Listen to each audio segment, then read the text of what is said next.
Hey, what's up? Amelia here. Let's see what's making news.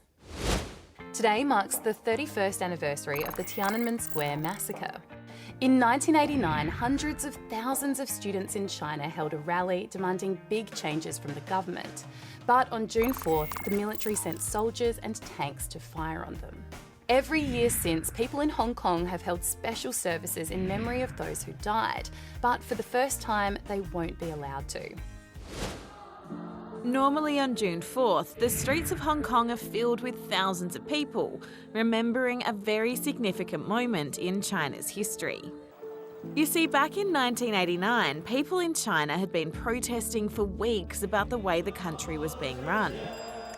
Tens of thousands of students gathered in a place called Tiananmen Square in Beijing, where they held hunger strikes and refused to leave until their demands were met. But on June 4th, thousands of soldiers moved towards the square and opened fire. Hundreds, possibly thousands of people were killed, and this image of a man standing up against a tank became one of the most famous of the 20th century. People in mainland China have never been allowed to publicly commemorate the day, but people in Hong Kong can. It's technically a part of China, but it has its own laws and governments. So for many, being able to come together today is really important. Instead, they've been asked to stay home because of social distancing restrictions, and police will be on the streets to make sure they do. Some don't think it's fair, some are holding vigils online, and some are remembering it however they can.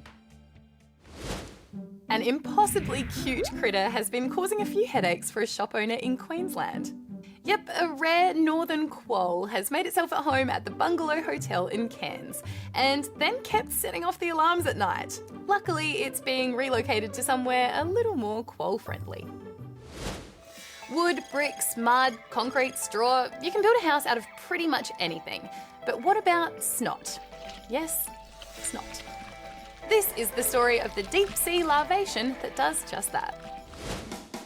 Okay, yeah, sounds pretty gross. But look, they don't look that gross, right? The animal is called a larvation, and it's actually just the blue tadpole-looking bit. The big jellyfish-looking thing is its snot bubble. A team of researchers in the US is trying to find out more about them, and why they're so snotty, by using a deep-sea rover equipped with lasers and cameras.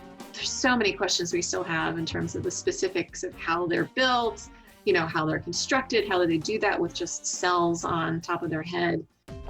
The snot palace, as they like to call it, is massive. It's like the equivalent of if I tried to build a 5-story house out of snot.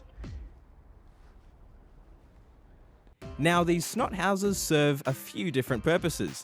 The first is a protective barrier against predators, but it also helps them catch food.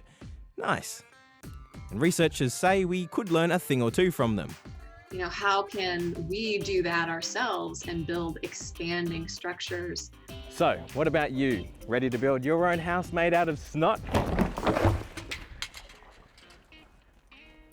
Maybe not just yet. Now, this segment is the equivalent of eating a whole jar of peanut butter, playing indoor cricket in your lounge room, or bringing dinosaurs back to life to create an amusement park on your private island, because it seemed like a good idea at the time. Booking an outdoor hotel room high in the Swiss Alps for your next getaway. What a great idea. While the view is clearly amazing, it does seem a tad windy and chilly.